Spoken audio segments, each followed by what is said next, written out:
Hello students, कैसे हो आप सब। आई होप, आशा करता हूँ आप सभी अच्छे होंगे। और चलते हैं आज की क्लास में RG sir ocean of science के साथ। और आज की जो क्लास रहने वाली है आपकी वो फिजिक्स की रहेगी, यानी कि भौतिक विज्ञान की।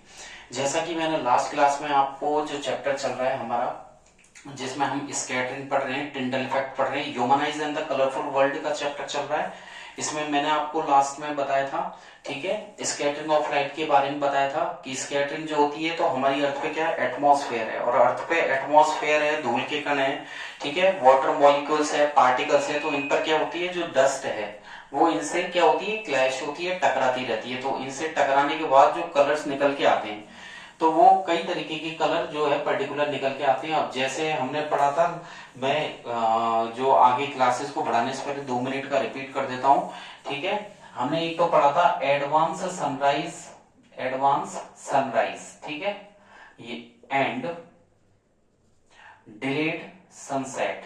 Understand, advance sunrise, sunrise and delayed sunset, इसके बारे में मैंने आपको बताया था। और ये जो होता है वो किसकी वजह से होता है, एटमॉस्फेरिक रिफ्रैक्शन। किसकी वजह से होता है, एटमॉस्फेरिक रिफ्रैक्शन, यानी कि अपवर्तन की वजह से ये होता है, ठीक है। तो कुछ फिनोमिनाज भी हम लोगों ने पढ़े थे, ठीक है। और सन का जो रेडिश कलर है हमने बताया था, रेडिश, ठीक है, रेडिश जो दिखाई देता है सन का, सन रेडिश दिखाई देना किसकी वजह से, स्कैटरिंग की वजह से होता है। Understand, scattering of light, okay, ये स्कैटरिंग ऑफ लाइट है। आकाश का नीला कलर देखिए, ब्लू कलर स्काई जो है, ब्लू कलर स्काई, तो ये ब्लू कलर भी आपको दिखाई देगा स्काई का, ये भी किसकी वजह से होता है, स्कैटरिंग ऑफ लाइट। तो यहां तक हमारा कंप्लीट हुआ था। तो आज की क्लास में मैं आपको ये बताऊंगा कि जैसे हम हाइट पर बढ़ते जाते हैं स्काई में, मतलब आकाश में अगर हम जाएंगे हायर एल्टीट्यूड पर, तो हमें वो एस्ट्रोनॉट्स को ब्लैक क्यों नजर आता है, ठीक है। तो कुछ ऐसे हैं, कुछ मैं आपको जो डेविएशन एंगल है प्रिज्म से, वो भी मैं आपको बताऊंगा, deviation angle by prism. Understand.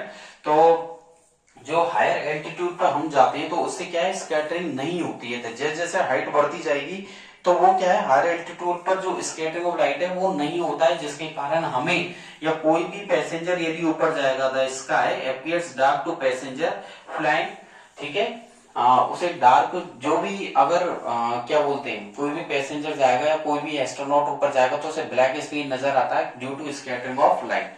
तो वहां पर कलर जो कलर है पर्टिकुलर नहीं दिखाई देगा, क्योंकि जब हाइट बढ़ जाती है तो स्कैटरिंग ऑफ लाइट की वजह से पूरा जो स्काई है पूरा आपको डार्क नजर आएगा। अंडरस्टैंड। और अब मैं आपको बताने वाला हूं, तो देख लीजिएगा, यहां पर हम कंटिन्यू करते हैं आगे की तरफ। अंडरस्टैंड। तो आगे की तरफ हमारा रहेगा यहाँ पर deviation angle by prism, okay. तो देख लीजिएगा, यहाँ पर मैं क्या बोलते हैं, हेडिंग डाल रहा हूं। तो यहाँ पर हेडिंग डाल रहा हूं, deviation angle by prism. Understand, ये मैंने हेडिंग डाल दी है, deviation angle by prism, deviation angle by prism. Understand. और हिंदी में भी मैं हेडिंग डाल रहा हूं, प्रिज्म से विचलन कोण। अंडरस्टैंड, मैंने यहां पर हेडिंग डाला है, प्रिज्म से विचलन कोण। तो प्रिज्म से विचलन कोण, डेविएशन एंगल किस प्रकार से होता है। और मैंने आपको पहले ये डायग्राम भी बता दिया था कि जो एंगल हो प्रिज्म का, और मैं आपको यहाँ पर जो एंगल है प्रिज्म के बीच में उसकी डेफिनेशन भी बता रहा हूँ, the angle between the direction of incident ray, उसे, ठीक है, आने वाली रे और जाने वाली रे के बीच का जो एंगल होता है, इंसिडेंट रे और इमर्जेंट रे के बीच का, वो कहलाता है एंगल ऑफ डेविएशन। तो द एंगल बिटवीन, ठीक है, देखिएगा यहाँ पर। और जो भी मैं आपको यहाँ ऑनलाइन में पढ़ा रहा हूँ उसको आप घर पे रिपीट करेगा, नोट करेगा अपनी कॉपी में। फिर भी आपको कोई डाउट है तो आप कमेंट बॉक्स में अपना जो डाउट है क्वेरी टाइप कर सकते हैं। Understand.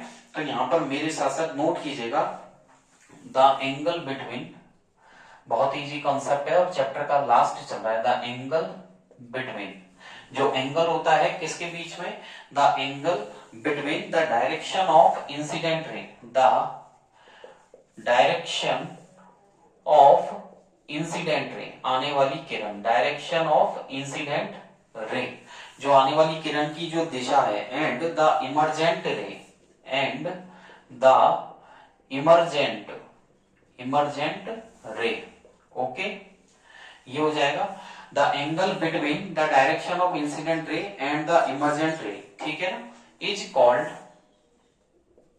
Is called deviation, is called deviation angle. Understand. तो देखिएगा मैंने क्या लिखा है, the angle between the direction of incident ray and the emergent रे is called angle of deviation. Understand. Deviation angle या बोल सकते हैं एंगल ऑफ डेविएशन, उसे एंगल ऑफ डेविएशन या डेविएशन एंगल कहा जाता है। जो आने वाली रे मैं आपको बना के बताऊंगा अभी डायग्राम में, जो आने वाली रे है और जो इमर्जेंट रे है इनके बीच में किस प्रकार से एंगल बनता है मैं आपको यहाँ ड्रॉ करके भी बताऊंगा। आप लोग मेरे साथ साथ यहाँ पर बनाइएगा। और जो एंगल होता है डेविएशन एंगल किसी प्रिज्म का, उससे जो एंगल बनता है वो इंसिडेंट रे को आगे इंसिडेंट रे से बनेगा और आगे से एक्सटेंड करेंगे तो जो इमर्जेंट रे है उसे भी हम बढ़ाएंगे पीछे की तरफ। तो इंसिडेंट रे जो आएगी प्रिज्म पर उसको तो हमें बढ़ाना है आगे की तरफ, ठीक है। और जो इमर्जेंट रे है उसको पीछे की तरफ बढ़ाएंगे तो इंसिडेंट रे ऐसे हो जाएगी और इमर्जेंट रे दोनों के बीच में जो एंगल बनेगा that is the deviation angle. Understand. तो देख लीजिएगा यहाँ पर मैं लिख रहा हूं the angle of deviation, arrow लगाकर यहाँ पर नोट कर रहा हूं, the angle of deviation. Understand. The angle of, मैंने यहां पर लिखा है the angle of deviation of A prism, of A prism is, ठीक है। मैंने यहां लिखा the angle of deviation of A prism is the angle made by, the angle made by, जो एंगल बनता है the angle of deviation of A prism is the angle made by the incident ray, made by the incident ray, आने वाली रे से जो बनने वाला एंगल है इंसिडेंट रे। ओके। जो आने वाली रे से बनने वाला जो एंगल है इसे हम क्या करेंगे आगे की तरफ बढ़ाएंगे, एक्सटेंडेड, आगे लिख रहा हूं मैं एक्सटेंडेड फॉरवर्ड, इसे हम आगे की तरफ बढ़ा रहे हैं फॉरवर्ड एंड, इसे तो हम आगे की तरफ बढ़ाएंगे और जो इमर्जेंट रे है एंड द इमर्जेंट रे, एंड द इमर्जेंट रे और इमर्जेंट रे को हम एक्सटेंड करेंगे पीछे की तरफ, एक्सटेंडेड, एक्सटेंडेड बैकवर्ड, ठीक है।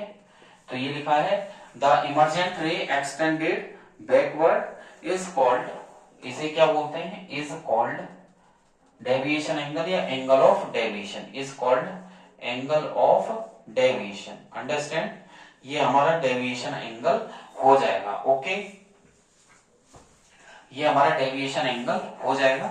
आगे की तरफ बढ़े तो देखिएगा अब मैं आपको यहां पर इसका डायग्राम बता रहा हूं कि देखिए इसमें ये सबसे पहले तो हम प्रिज्म बना देते हैं। ओके। ये देखिएगा मैंने प्रिज्म बना दिया है, ज्यादा बड़ा भी नहीं बनाना है, स्केल की हेल्प लेनी है आपको। ओके। स्केल की हेल्प से बिल्कुल स्ट्रेट सीधा बना देना है, ठीक है, तिरछा नहीं करना है इसको, और स्केल और पेंसिल की हेल्प से आप इसको बना दीजिएगा। दूसरी बात ये कि हम यहाँ से जो आने वाली रे इंसिडेंट रे, जैसा कि हमने यहाँ कलर्स निकाले थे, आपने डिस्पर्सन ऑफ लाइट में भी पढ़ा था इस प्रकार से, ठीक है। ये हो गया आपका इंसिडेंट रे, यहां लिख दिया है मैंने इंसिडेंट रे। अंडरस्टैंड। और ये मान लीजिए ऐसे सीधी पास हो गई, ठीक है। जैसा कि मैंने आपको डिस्पर्सन ऑफ लाइट पढ़ाया था आपको, ये आने वाली रे है यहां से निकल चुकी है। अब यहां से क्या होगा, थोड़ा सा मैं यहां पर बना रहा हूं, यहां से थोड़ा सा बेंड लगेगा इसमें, ठीक है, हल्का सा, ये देख लीजिएगा बेंड मैंने यहाँ लगा दिया। और फिर बाहर दोबारा क्या होगा, रिफ्लेक्शन होगा, तो ये बन गई हमारी इमर्जेंट रे। ओके। ये हमारी इमर्जेंट रे हो जाएगी। तो देख लीजिएगा मैं यहां पर लिख रहा हूं इमर्जेंट रे। ओके। मैंने यहां लिख दिया है इमर्जेंट रे। तो यहां पर हो गया इंसिडेंट रे, ये क्या हो गया, यहां पर अंदर की तरफ रिफ्रैक्शन हुआ है। देन यहां पर जो मैं लिख रहा हूं ये है रिफ्रैक्टेड रे। कौन सी रे है, ये रिफ्रैक्टेड रे है। तो ये हो गई इंसिडेंट रे। अच्छे से देखिएगा, नोट कीजिएगा, अपने माइंड में बिठाइएगा। इंसिडेंट रे है, रिफ्रैक्टेड रे और इमर्जेंट रे। अंडरस्टैंड। ये हो गया आपके, यहां पर हम इसको नाम दे ही देंगे। ये है ए, ये है बी और ये है सी, ठीक है। एबीसी यहां पर हो गया इसका नाम। और इसको यदि हम पीछे की तरफ इमर्जेंट रे को पीछे की तरफ बढ़ाएं तो मैंने ये कहा था, यहां पर लिखा है the angle of deviation of a prism is the angle made by incident ray extended forward, तो ये जो इंसिडेंट रे इसको फॉरवर्ड एक्सटेंड कर दिया है एंड जो इमर्जेंट रे है उसको पीछे एक्सटेंड करना है। तो जो इमर्जेंट रे है ना उसको हम पीछे की तरफ बढ़ाएंगे। अंडरस्टैंड, इसको हम पीछे की तरफ, ये मैंने बढ़ा दिया है, देख लीजिएगा बढ़ा दिया है, क्लियर यहाँ पर, ठीक है।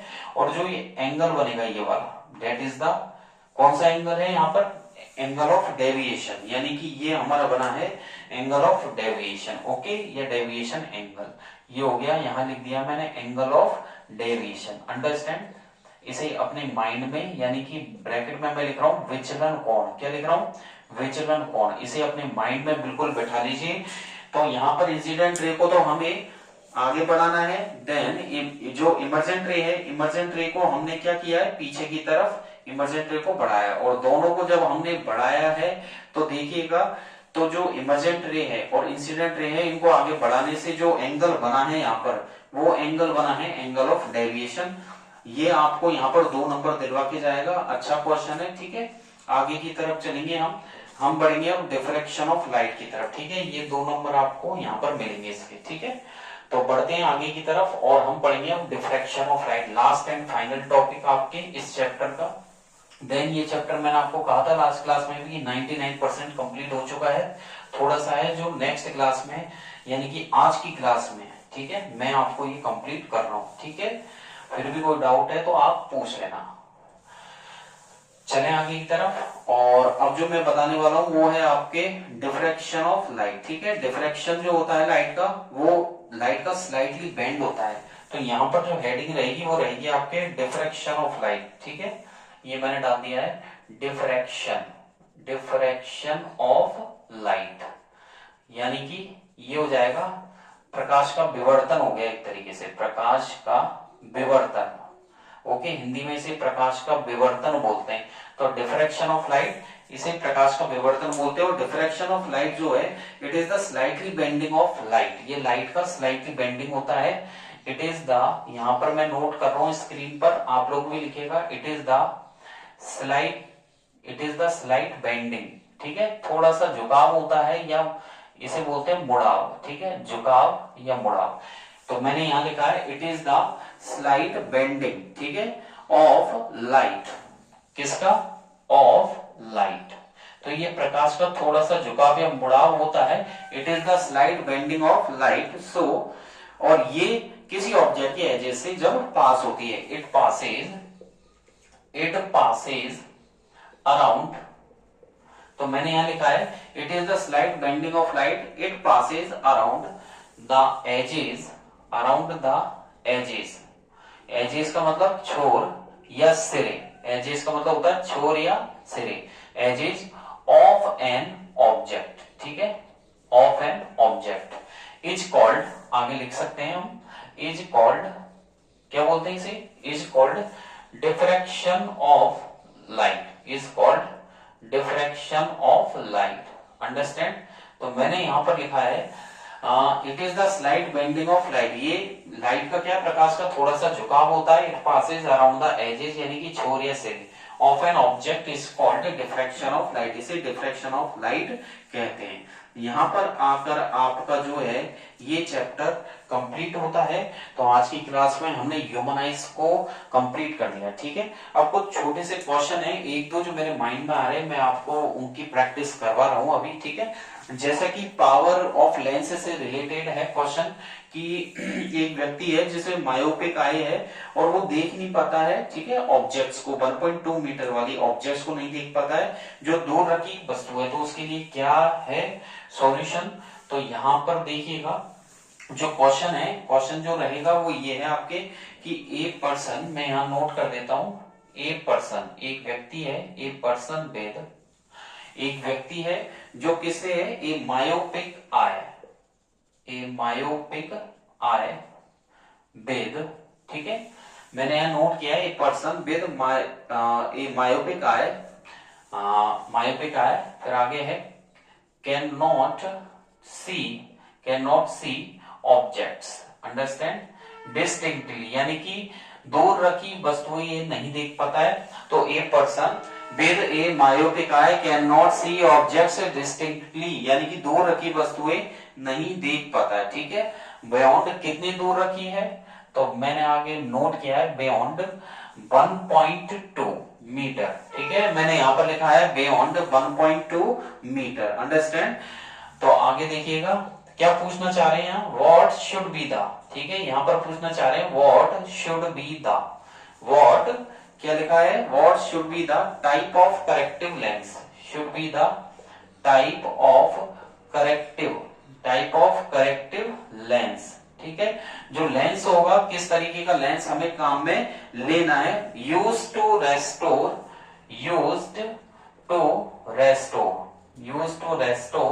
प्रॉपर, ठीक है, यहां पर मैंने लिखा है used to restore proper vision, ठीक है, ओके। तो ये आपका क्वेश्चन हो गया, क्वेश्चन को एनालिसिस कीजिए अच्छे से। क्वेश्चन यहां पर मैंने लिखा है a person with a myopic eye can not see objects distinctly beyond 1.2 metre, what should be the type of corrective lens used to restore proper vision. अब सुनिएगा, एक व्यक्ति है जिसको मायोपिया हो रखा है, और मायोपिया का दूसरा नाम है, जो डिफेक्ट्स है मायोपिया उसे बोलते हैं शॉर्ट साइटेडनेस। इसमें आपको शॉर्ट की तो दिखाई देगी लेकिन लॉन्ग की नहीं दिखाई देगी, ठीक है, शॉर्ट साइटेडनेस को बोलते हैं हिंदी में निकट दृष्टि दोष, जिसमें निकट का दिखाई दे बट दूर का नहीं दिखाई दे। तो मायोपिक आई कैन नॉट सी, उन वस्तुओं को नहीं देख पा रहा वो व्यक्ति जो 1.2 मीटर दूर रखी है, ठीक है। तो ये होगा किस तरीके का लेंस काम में लेना चाहिए। तो सबसे पहले ये न्यूमेरिकल का टाइप और ऐसे क्वेश्चंस को करने के लिए सबसे पहले हम लिखेंगे गिवन है, ठीक है। तो हमें दे रखा है डिस्टेंस ऑफ फार पॉइंट, सबसे पहले हमें डिस्टेंस दे रखी है, डिस्टिंक्टली ऑब्जेक्ट रखी है कितनी 1.2। तो सबसे पहले हम लिखेंगे गिवन डेट, क्या नोट करेंगे, गिवन डेट, यहां पर लिखेंगे डिस्टेंस ऑफ फार पॉइंट, ठीक है, जो दूर रखी वस्तु है, यहां पर मैंने लिखा है डिस्टेंस ऑफ फार पॉइंट, और इसे मान लेते हैं x बराबर 1.2 मीटर। तो यहां पर जो डिस्टेंस है फार पॉइंट की वो है x बराबर 1.2 मीटर, अंडरस्टैंड।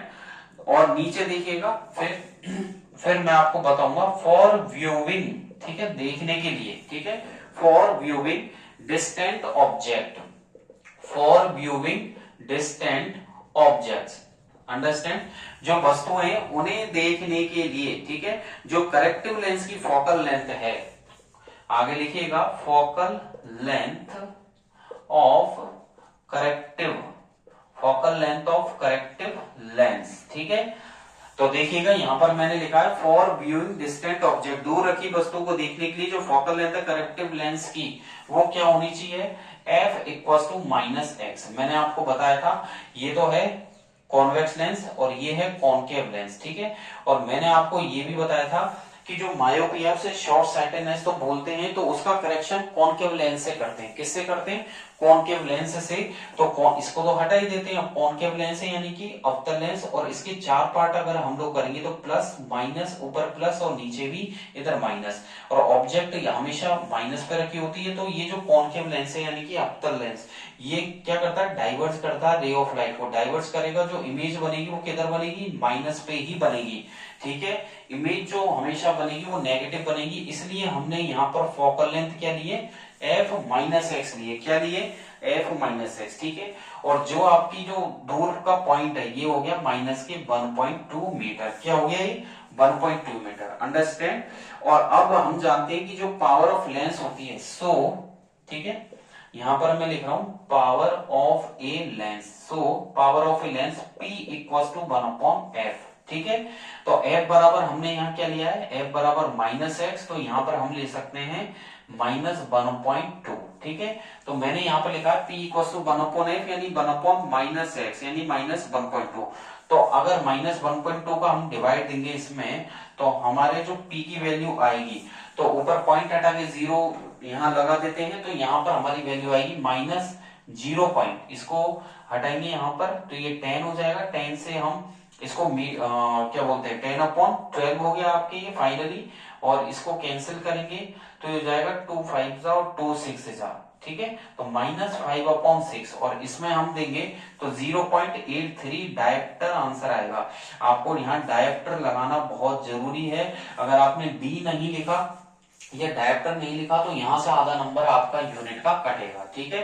तो P बराबर -0.83 डायप्टर है। और इससे क्या है, पावर नेगेटिव का मतलब कौन सा होता है। अब पावर का आंसर देखिए किस में आया, पॉजिटिव या नेगेटिव। देखिए हमारे पावर का आंसर नेगेटिव है, तो इसका मतलब क्या है, इसका मतलब ये कि यदि पावर किस कौन से लेंस की पावर नेगेटिव होती है, तो इससे क्लियर ये पता चलता है कॉनकेव लेंस, ठीक है।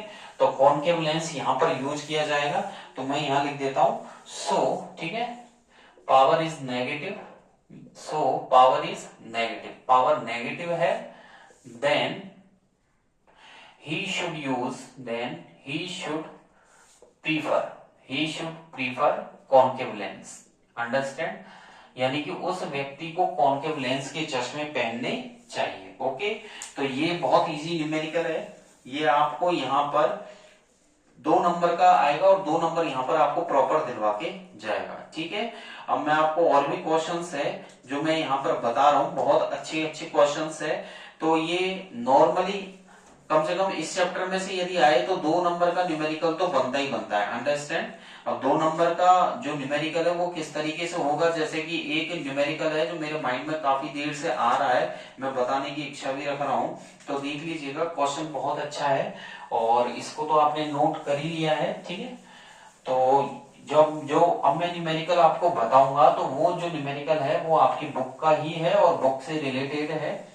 तो उसमें वैल्यू बस एग्जाम में क्या होता है, वैसे 99% तो वैल्यू चेंज नहीं होगी, फिर भी यदि वैल्यू चेंज हो जाती है, अगर मान लीजिए एग्जाम में वैल्यू चेंज हो जाती है तो डोंट वरी, उससे क्या होगा, केवल आपको वहां मल्टीप्लाई और सब्ट्रैक्ट ही तो करने हैं, तो वैल्यू चेंज होने से कोई फर्क नहीं पड़ेगा, ठीक है। आपका मेथड सेम रहना चाहिए।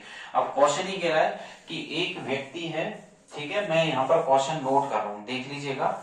यहाँ पर मैं न्यूमेरिकल लिख रहा हूँ, चैप्टर तो आपके कंप्लीट हो चुका है, कुछ बेसिक न्यूमेरिकल से। A person needs a lens, एक व्यक्ति है, a person needs a lens, एक व्यक्ति को लेंस की आवश्यकता होती है। A person needs a lens of power, ठीक है, ऑफ पावर, जिसकी जो पावर है -5.5, ठीक है, डायरेक्टर। तो मैंने यहां लिखा है एक व्यक्ति है जिसको -5.5 डायरेक्टर की पावर की जरूरत है फॉर करेक्टिंग हिज, ठीक है, फॉर करेक्टिंग हिज, ठीक है। आगे लिखा है -5.5 director for correcting his distant vision, ठीक है।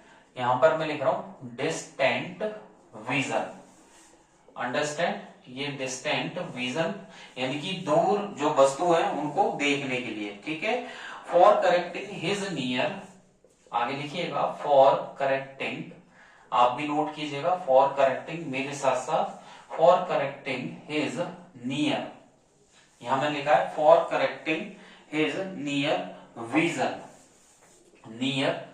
विजन ही नीड्स, वो अपनी क्या होता है, अपनी जो पास की जो दृष्टि है उसको क्लियर करने के लिए ही lens a power of lens, ठीक है, he needs a lens of power, यानी कि वो जो चश्मा प्रीफर करता है उस चश्मे का जो लेंस है उसकी जो पावर है वो है +1.5 डायोप्टर, अंडरस्टैंड। यहां पर लिखा है मैंने +1.5 डायोप्टर। तो हम इस क्वेश्चन में मैं ये पूछना चाह रहा हूं कि what is the focal length of the lens, question में पूछना चाह रहे हैं what is the focal length of the lens, जो लेंस की फोकल लेंथ क्या रहेगी, what is the focal length of the lens required for correcting, आगे मैंने लिखा है required for correcting, okay, understand. तो यहां पर मैंने ये लिखा है कि देख लीजिएगा, एक व्यक्ति है जिसको एक लेंस की आवश्यकता है, एक person needs a lens of power, जो वो चश्मा लगाता है उसका जो लेंस है उसकी पावर -5.5 डायोप्टर है for correcting his distant vision, वो अपनी दूर की दृष्टि को करेक्ट करने के लिए इसका यूज करता है। तो वो व्यक्ति देखिए आगे, for correcting his near vision, ये तो दूर का हो गया। अब वो नियर विजन, पास की जो निकट दृष्टि है उसको भी क्लियर करना चाहता है, तो वह चाहता है he needs a lens of power 1 plus 5.5 dioptre. तो पास की दृष्टि को क्लियर करने के लिए वो प्लस के 1.5 डायप्टर का चश्मा प्रीफर करता है। ठीक है, तो हमें पावर दे रखी है, लेकिन हम जो निकालना चाह रहे हैं वो है फोकल लेंथ। हम जो पूछना चाह रहे हैं वो कि फोकल लेंथ निकालिए, आपको पावर दे रखी है। ठीक है, तो इसमें दो क्वेश्चन हो गए, एक तो हो गया डिस्टेंट विजन के लिए, दूर वाली वस्तु के लिए, ठीक है, और एक हो गया आपके नियर विजन के लिए। ठीक है, तो यहां पर पहले हम ले लेते हैं डिस्टेंट विजन के लिए। तो फर्स्ट हेडिंग डाल दिया है मैंने, और यहां पर ले रहे हैं डिस्टेंट विजन, अंडरस्टैंड, यानी कि दूर वाली वस्तु के लिए। तो डिस्टेंट विजन के लिए देखिएगा, हमें जो पावर दे रखी है डिस्टेंट विजन के लिए, यहाँ पर पावर दे रखी है आपको -5.5 डायप्टर, अंडरस्टैंड। तो यहाँ पर पावर दे रखी है -5.5 डायप्टर। ठीक है, और जो फोकल लेंथ है वो पूछना चाह रहा है, तो हम जानते हैं P इक्वल टू क्या होता है, 1/f। So we know that, ठीक है, so we know that P equals to 1/f और F इक्वल्स टू 1/p, तो 1/-5.5। ठीक है, तो मैंने लिखा है P इक्वल्स टू 1/f और F इक्वल्स टू 1/p। ठीक है, तो माइनस ये हो जाएगा 1/-5.5 डायप्टर। ठीक है, ये हो गया आपका 1/-5.5 डायप्टर। अब हम क्या करेंगे, ऐसे केस में आपको क्या करना है, जब आपको डायप्टर में दे तो आप ये जो है ना डायप्टर, इसके लिए हम जानते हैं, मैंने आपको बताया था 1 डायप्टर में 1 मीटर इनवर्स होता है 1 डायप्टर में, यानी कि 1 dioptre equals to 1 metre inverse होता है, या 1 डायप्टर को हम 1/1 मीटर भी लिख सकते हैं, और 1 मीटर में होता है 100 सेंटीमीटर। तो 100 सेंटीमीटर इधर लिखेंगे, तो देख लीजिएगा हम कैसे करेंगे, ये हो जाएगा 1/-5.5, ठीक है, 1/-100। तो इसी जब ऊपर लेके जाएंगे तो 100/-5.5 हो जाएगा, आपके क्या हो जाएगा 100/-5.5। तो हमारा जो आंसर आएगा यहाँ पर फोकल लेंथ का, तो इसे पॉइंट हटा के यहाँ 0, तो ये 5 से कैंसिल हो जाएगा, 5 2 जा 10, 200 और 11, तो ये हो जाएगा 200/-11। ठीक है, तो ये 200 में 11 का हम डिवाइड देंगे तो हमारा आंसर आएगा यहाँ पर -18.2 सेंटीमीटर। ये आपका फाइनली आंसर है। क्या आंसर है, -18.2 सेंटीमीटर। अंडरस्टैंड, ये जो है ये हमारे डिस्टेंट विजन के लिए, अंडरस्टैंड। तो दूर जो वस्तु है, रखी वस्तु है, अगर कोई व्यक्ति दूर रखी वस्तु को देखता है और वो जो चश्मा लगा रहा है उसकी जो पावर है -5.5 डायप्टर है, तो उस चश्मे की जो फोकल लेंथ होगी वो -18.2 सेंटीमीटर होगी। क्या होगी, -18.2 सेंटीमीटर। अब हम बात करेंगे, ये अपने दिमाग को इसको सेट कर लीजिए, अब हम बात करेंगे नियर विजन के लिए। ठीक है, तो यहां पर देख लीजिएगा नियर विजन के लिए क्या होने वाला है, तो नियर विजन के लिए देख लीजिएगा, तो अब यहाँ पर ये चेंज हो जाएगा। ठीक है, अब पता ही चल गया होगा आपको, और आप अच्छे से कर ही सकते हो। इसमें नियर विजन के लिए आपको दे रखा है, यहाँ पर जो पावर है वो है +1.5 डायप्टर। कितनी दे रखी है, +1.5 डायप्टर। दूर के लिए ये थी, और हम जानते हैं, सो वही सिस्टम सेम। ठीक है, एफ निकालना चाह रहे हैं हम। ठीक है, और हमसे पूछ रहा है फोकल लेंथ, तो वी नो डेट। ठीक है, तो P इक्वल टू 1/f, तो F इक्वल टू क्या हो जाएगा, यहाँ पर नीचे लिख देते हैं यहाँ पर। ठीक है, और यहाँ पर हम लोग लिखेंगे, और F इक्वल टू 1/p, तो ये हो जाएगा 1/+1.5d।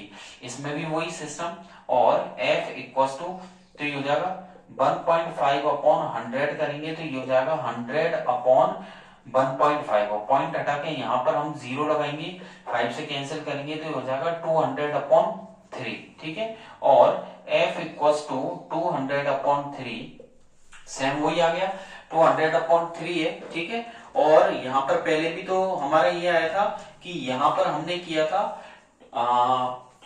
पहले वाले में माइनस लगाया था बस। ठीक है, तो यहाँ पर ही हो जाएगा अगर 200 में 3 का डिवाइड देंगे तो 66.7 सेंटीमीटर।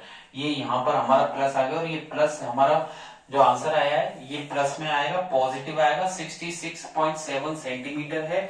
यानी कि इससे क्लियर पता चलता है कि जो लेंस यूज किया जा रहा है। तो यहाँ पर मैं आपको बता देता हूं, अगर जैसे कि ये कॉन्वेक्स लेंस है, इसके 4 पार्ट कर लिए, प्लस माइनस प्लस माइनस, तो यानी कि कॉन्वेक्स लेंस की पावर होती है प्लस। तो यहाँ पर आंसर फोकल लेंथ प्लस में आया, तो इसके लिए जो यूज किया गया वो है कॉन्वेक्स लेंस। ठीक है, कौन सा लेंस यूज किया गया? कॉन्वेक्स, क्योंकि कॉन्वेक्स लेंस की जो पावर होती है वो प्लस में होती है। तो पावर प्लस में, यानी कि यहाँ पर कॉन्वेक्स लेंस का यूज किया गया है। और जो माइनस वाला था उसमें क्या था? ये कॉनकेव लेंस है, इसे अवतल लेंस बोलते हैं, ये डाइवर्स करता है, तो वही प्लस राइट हैंड पे लेना, माइनस लेफ्ट हैंड पर, ऊपर प्लस और नीचे माइनस, ये डाइवर्स करता है, तो ये जो इमेज बनाएगा वो नेगेटिव बनेगी। तो इसकी जो माइनस वाले की है उसमें हमारा रहेगा कॉनकेव लेंस। कौन सा रहेगा? यहाँ पर कॉनकेव लेंस रहेगा। अंडरस्टैंड? ठीक है, और ये आपके यहाँ पर ये न्यूमेरिकल हो गया है, बहुत इजी है, कोई ज्यादा टफ भी नहीं है। एक और छोटा सा मैं आपको बता देता हूँ, ठीक है, कि किसी मायोपिक पर्सन है उसका जो फार पॉइंट है, यहाँ पर देखिएगा अगला क्वेश्चन। ठीक है, और इसी के साथ हम चैप्टर को क्लोज करेंगे और आगे की तरफ हम नेक्स्ट चैप्टर की तरफ बढ़ेंगे, जिसका नाम है इलेक्ट्रिसिटी। काफी इंटरेस्टिंग चैप्टर है, बहुत अच्छा चैप्टर है, और ये भी आपके यहाँ पर कंप्लीट हो जाएगा। ठीक है, तो यहाँ पर देखिएगा क्वेश्चन ये रहेगा, आपके क्वेश्चन रहेगा कि the far point of A myopic person. ठीक है, क्वेश्चन है यहाँ पर, क्वेश्चन काफी अच्छा है, मायोपिक आएगा है, द फार पॉइंट। ठीक है, क्वेश्चन है the far point of A myopic person. ठीक है, एक मायोपिक पर्सन है, यानी कि जिसको मायोपिया हो रखा है, मायोपिक पर्सन इज 80 सेंटीमीटर। ठीक है, is 80 centimetre in front of, ठीक है, आगे लिखा है 80 centimetre in front of the eye. ठीक है, आई के सामने रखा हुआ, in front of the eye. Okay, full stop. तो आई के सामने यहां पर रखा हुआ है। आगे देखिएगा, ये हम जो इसमें हमसे पूछ रहा है वो है व्हाट इज द नेचर। ठीक है, ये रहेगा व्हाट इज द नेचर, जो नेचर रहेगा and power. What is the nature and power of the lens, what is the nature and power of the lens. जो लेंस का नेचर और power पूछना यहां पर चाह रहा है, रिक्वायर्ड टू करेक्ट, आगे देख लीजिए, रिक्वायर्ड टू करेक्ट करने के लिए। तो देखिए, एक व्यक्ति है जिसको मायोपिया हो रखा है, जिसका फार पॉइंट 80 सेंटीमीटर है, जो आई के बिल्कुल सामने है। What is the nature and power of the lens, lens का नेचर, प्रकृति और उसका पावर पूछना चाह रहा है। Required to correct the problems, इन जो समस्या है, ये जो प्रॉब्लम्स है, इनको करेक्ट करने के लिए क्या किया जाएगा। तो बहुत अच्छा है, इजी है, ज्यादा टफ नहीं है। अब आप देखिए, आप मायोपिक व्यक्ति है, तो मायोपिक व्यक्ति यानी कि उसे शॉर्ट साइटेडनेस है, तो शॉर्ट की दिखाई देगी और दूर की नहीं दिखाई देगी। तो हमें जो दे रखा है ना, ये अगर आपने ये पता कर लिया किसी भी न्यूमेरिकल को करने के लिए कि क्या गिवन है और क्या निकालना है, तो डेट्स वहीं सॉल्व हो गया। यानी कि न्यूमेरिकल में अगर चाहते हो नंबर गेन करना, तो आपको क्वेश्चन को कम से कम 3 बार पढ़ना है एग्जाम में, कम से कम 3 बार तो पढ़ना ही पढ़ना है। आप देखना, 3 बार पढ़कर आपको ये पता चल जाएगा कि गिवन क्या है और पूछ क्या है। ठीक है, तो यहाँ पर देखिएगा, यहाँ पर ये रहेगा डिस्टेंस ऑफ फार पॉइंट। ठीक है, तो डिस्टेंस ऑफ फार पॉइंट, जो फार पॉइंट है, फार पॉइंट का जो डिस्टेंस है x मान लेंगे, इक्वल्स टू 80 सेंटीमीटर, इसे हमने x मान लिया है। Distance of far point x equals to 80 centimetre, और पूछ हमसे क्या रहा है, यहाँ पर पूछना चाह रहा पावर। ठीक है, यहाँ पर लगा देते हैं पावर के आगे क्वेश्चन मार्क। ठीक है, और जो फोकल लेंथ होती है करेक्टिव लेंस की, तो वो नेगेटिव में होगी, तो यहाँ लिखेंगे हम focal length. So focal length of the corrective, focal length of the corrective lens. ठीक है, मैंने यहां पर लिखा है focal length of the corrective lens. Understand, जो फोकल लेंथ रहेगी f इक्वल्स टू, यहां पर रहेगा f equals to minus x यानी कि माइनस 80 सेंटीमीटर। ओके, तो यहाँ पर लिखा है करेक्टिव लेंस की जो फोकल लेंथ है F equal to minus x यानी माइनस 80। और हम क्या जानते हैं, हम जानते हैं सो वी नो डेट, हम जानते हैं जो पावर होती है, तो P इक्वल टू इसका क्या फॉर्मूला 1/f, और F equal to 1/f, F ही दिया हुआ है तो पावर ही निकालेंगे, 1/f equal to 1/-x equal to 1/-80। ठीक है, तो फाइनली हमारा आ गया 1/-80, और 1/-80 यानी कि इसको सेंटीमीटर को हम मीटर में कन्वर्ट करेंगे, क्योंकि संबंध डायप्टर का मीटर से होता है, सेंटीमीटर से नहीं होता है। ठीक है, हमने पढ़ा है 1 dioptre equal to 1 metre inverse, इसलिए इसे मीटर में कन्वर्ट करेंगे तो 100 में -80 का यहाँ डिवाइड दे दिया जाएगा, तो ये हो जाएगा 100/-80। ठीक है, और इसको सॉल्व कर लेते हैं, 2 5 10 2 4 ठीक है, -5/4 इक्वल टू 1.25, तो आंसर आएगा -1.25। तो हमारा फाइनली पावर जो निकल के आई है वो है -1.25 डायप्टर, ये हमारा फाइनली आंसर रहेगा। ठीक है, तो यानी कि माइनस के 1.25 डायप्टर है, और लेंस जो है वो कॉनकेव है। ठीक है, इससे क्या पता चला नेगेटिव से, तो लेंस कौन सा है, ये कॉनकेव लेंस यूज किया गया है, और ये कैसी इमेज बनाता है, virtual and erect. Understand, virtual and erect.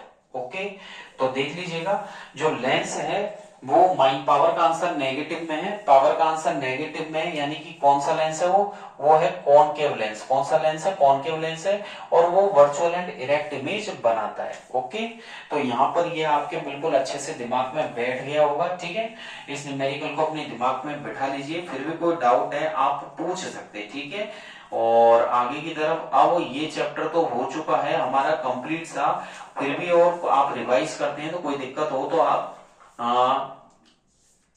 Comment box में टाइप कर ही सकते हैं। ठीक है, और बढ़ते हैं अगले चैप्टर की तरफ। जो अगला चैप्टर है बहुत अच्छा है। ठीक है, इसको नोट कर लीजिएगा।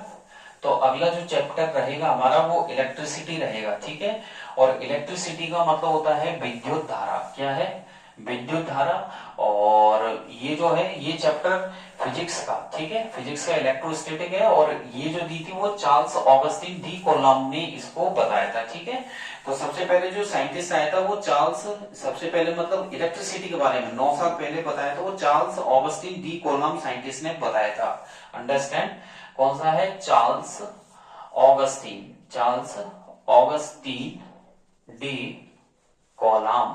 ठीक है, ये साइंटिस्ट है जिसने 9 साल पहले 9 इयर्स अगो, ठीक है, 9 साल पहले, कब की बात हो रही है, अपने 9 साल मतलब स्पेंड किए इसने, 9 साल अगो नहीं, 9 साल इन्होंने इलेक्ट्रिसिटी के लिए, ठीक है, 9 साल इस फील्ड के अंदर इन्होंने अपने स्पेंड किए विद्युत धारा के अंदर, और इस फील्ड में उन्होंने अपने कई सारे जो रूल्स हैं, कई सारे इनकी थ्योरीज है वो भी इन्होंने बताई है।